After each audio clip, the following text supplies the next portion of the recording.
Regresamos a esta segunda emisión de Zona 3 Noticias, 2 de la tarde con 30 minutos, y me da mucho gusto recibir a Luis Carlos Sáenz, quien nos va a hablar de este libro, Rejas Rotas, que trata sobre las fugas que ha habido en el penal de Puente Grande, pero no en el de máxima seguridad, sino en los complejos que están en su entorno. Luis Carlos, muy buenas tardes, gracias por estar aquí en cabina. Franco, buenas tardes a todos nuestros amigos. Y este libro, Rejas Rotas, es un trabajo periodístico de investigación. ¿Con qué fin, Luis Carlos? Principalmente es un ejercicio periodístico. Son noticias que a mí me tocó difundir en su momento, la mayoría de ellas, otras me tuve que ir tiempo hacia atrás a investigarlas, y que consideré ocioso el que tengamos acumulada tanta información que en ocasiones pues compañeros periodistas me preguntan por ella, me pregunta gente del mismo gobierno requiriendo algunos datos, y dije, bueno, pues ¿por qué no lo hacemos un documento que esté al alcance de todos?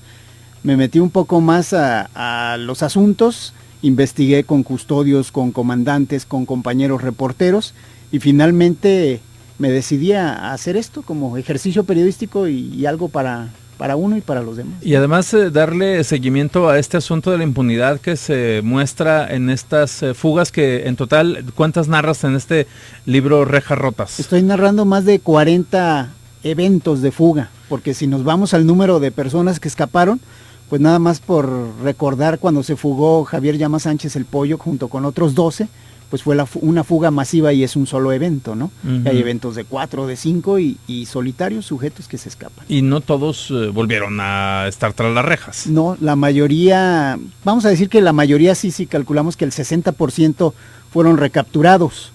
Algunos otros murieron en eventos criminales, ahí fue donde los fueron a encontrar, y otros más jamás han sido localizados.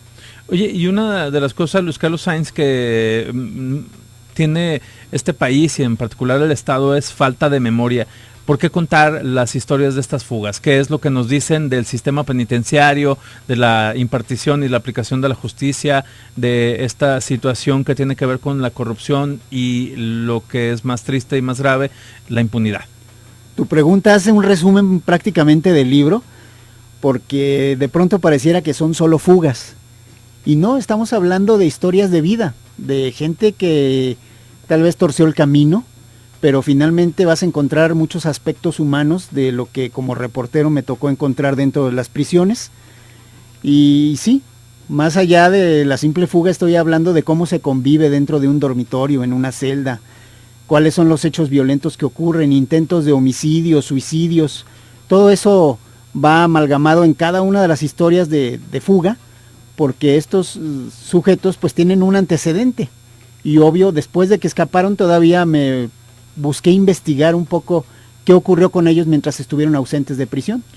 Y además que traer a la memoria y a cuento historias. Ahorita estoy en esta página 71 con la Banda del Pollo, que fue una situación que puso en jaque a las autoridades de ese entonces, a los años 80, y que mucha gente ni se acuerda. Pues los más jóvenes quizá escuchan, sobre todo los que viven en la zona oriente de Guadalajara, escuchan estos relatos, y por ahí habrá algunos jóvenes que no están bien encausados y que quizá lo tomen como un ejemplo, porque sí se habla en esa parte de la ciudad de este individuo, pero sí mucha gente no lo conoció. Era una banda, has de recordar, de ladrones armados que llegaban a los talleres de joyería, era donde más obtenían dinero, pero asaltaban por igual Comisión Federal de Electricidad, bancos, telégrafos, y de una manera muy violenta llegaban y antes de ingresar al establecimiento ya disparaban en contra de los policías que estaban a la entrada. Uh-huh. Y que habían muchos homicidios. A mitad de los 80 mataron a una persona que confundieron con este sujeto y se armó todo un caos. Por esto lo confundieron con un estudiante, ¿no? Más bien al Pollo lo confundieron con un estudiante, ¿no? Ya había muchas alertas en la ciudad, y pues como hoy que escuchamos que asaltan los bancos al por mayor, en aquel entonces había balaceras y atracos en diversas partes de la ciudad, y de inmediato pues todo el mundo decía, la Banda del Pollo, era una psicosis ya que había, y entonces se armaron operativos porque había mucha presión en contra de las autoridades. Estaba próxima la cumbre iberoamericana, de recordar, por ahí en 1990-91, uh-huh. Y había mucha presión de que en Guadalajara todo fuera tranquilidad, y en los medios de comunicación también de que no estaba pasando nada.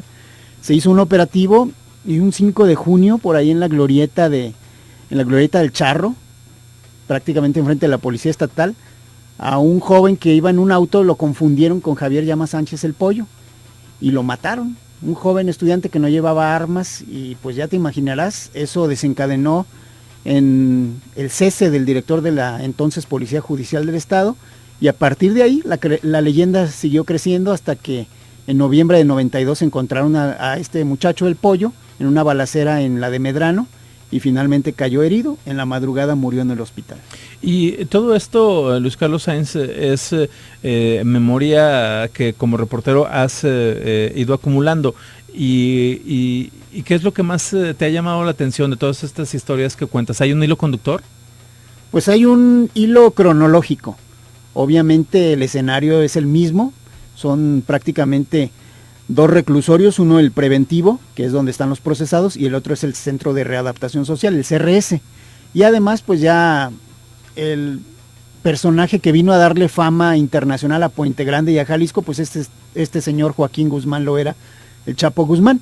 El hilo conductor más que nada es precisamente el cómo estas personas estuvieron en prisión y finalmente lograron escapar, ¿no? Unos de una manera muy astuta, otros de una manera muy ingenua para las autoridades, pero a final de cuentas todos pisaron la calle, algunos por unos metros y otros pues por distancias que todavía no sabemos dónde están. Oye, ¿y cuáles son las fugas que a ti en lo particular te llaman más la atención de lo creativo que fue la manera en que salieron? Y por supuesto con complicidad de más de alguno adentro de los centros penitenciarios. Sí, la complicidad dala por hecho en un 90%. No nada más de autoridades, sino también de familiares o de abogados, de gente que estaba involucrada con el interno, sobre todo parejas sentimentales.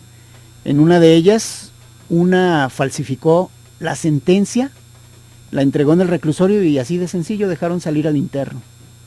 Era una funcionaria pública que se había enamorado de un interno, se casó con él y finalmente la manera en que lo ayudó a escapar fue falsificando su sentencia absolutoria.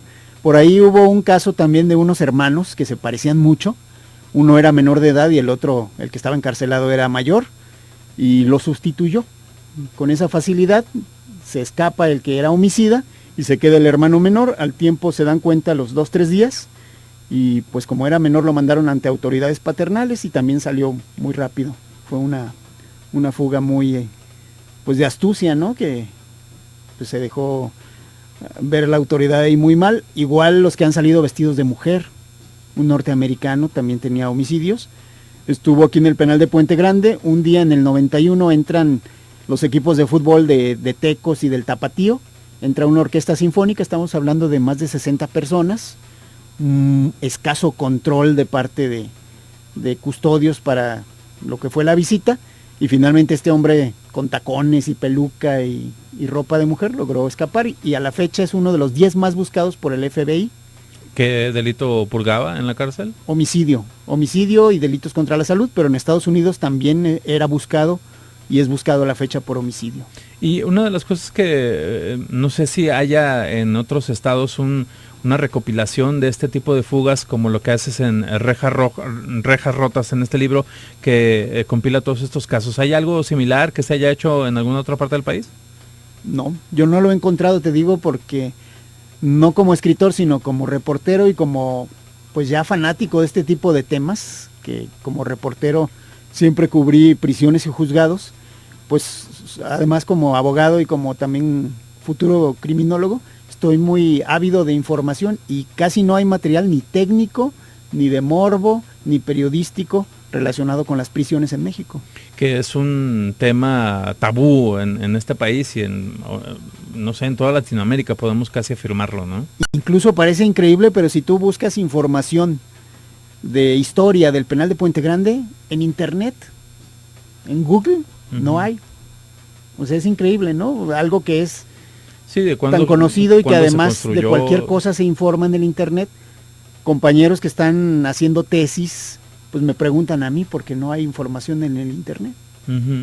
¿Cuándo se fundó el penal de Puente Grande? En 1979 se inauguró la primera parte, que fue en el Centro de Readaptación Social, con aquellos presos de Oblatos que ya estaban sentenciados, se les mandó al CRS. Después se inauguró en el 80 el reclusorio femenil y en 1981 el reclusorio preventivo. Es cuando ya se cerró Oblatos, mandaron a los internos que quedaban acá en Oblatos y solo se quedaron los que tenían menos de 18 años, porque en esos años se había modificado la ley y ya a partir de 1981 fue que los menores de 18 años ya no podían estar en cárceles de adultos. Y una de las cosas que me llaman la atención de este libro, Rejas Rotas, es que cada uno de los personajes fugados está puesto en el libro como un retrato hablado, ¿no? Que nos da un concepto muy interesante de estos sujetos que evadieron las paredes de la cárcel. Sí, tiene ese toque criminológico con un retrato hablado, pero que también para los criminalístico, perdón, pero también para los criminólogos les puede dar mucha luz acerca de la personalidad de estos internos. Y son retratos hablados que me ayudó a elaborar mi hija. ¿Ah, sí? Mi hija, que tenía 17 años, y le dije, hija, a ver, ayúdame con esto. Y sí, le gustaron también a la editorial y pues se publicó. Algunos quedaron más guapos de como en realidad son, ¿no? Sí, había veces que quedaban iguales y sí le dije, hija, por favor, van a creer que es defecto porque tiene un chipote aquí en la cabeza y no van a creer que existe una persona pues con esas características, ¿no? Pero hay gente que sí seguramente pasó muy mal prácticamente toda su infancia y adolescencia para haber llegado a eso, y muchos accidentes incluso físicos que sufrieron.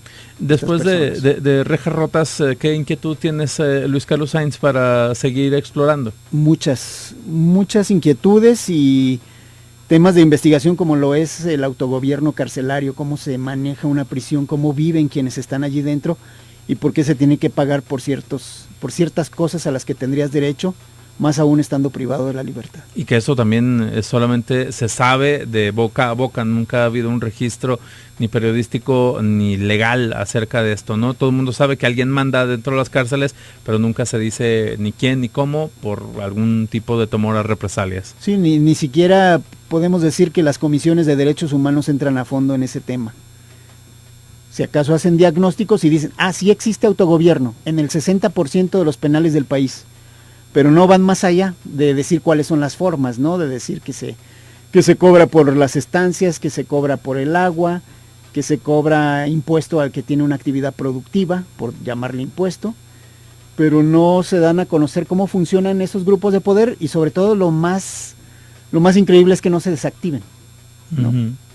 Pues un ángulo interesante de este tema que son las cárceles, en particular en Jalisco, en particular Puente Grande, en el caso de Rejas Rotas, el libro escrito por Luis Carlos Sainz y que pues da para mucho. Ya está a la venta en todas las librerías. Así es, en todo el país. Muy bien, pues muchas felicidades, Luis Carlos, y pues vamos a darle seguimiento a este tema que es sumamente interesante. Muchas gracias, Franco, y pues a nuestros amigos del auditorio que se enteren un poquito más de qué pasa en las prisiones, las que todos pagamos con nuestros impuestos. Así es, y además narrado con lo que alcancé a leer con este oficio periodístico, pero además sabroso en algunos detalles de estos en los que solamente se detienen los que saben narrar, y eso es lo que hay que destacar de Rejas Rotas, que yo estoy con lo de rojas, ¿verdad? Rejas Rotas de Luis Carlos Sainz, así que pues muchas gracias por estar aquí y pues mucho éxito con esto, y además el prólogo de José Revel es que no le prologa a cualquiera, ¿no? Muchas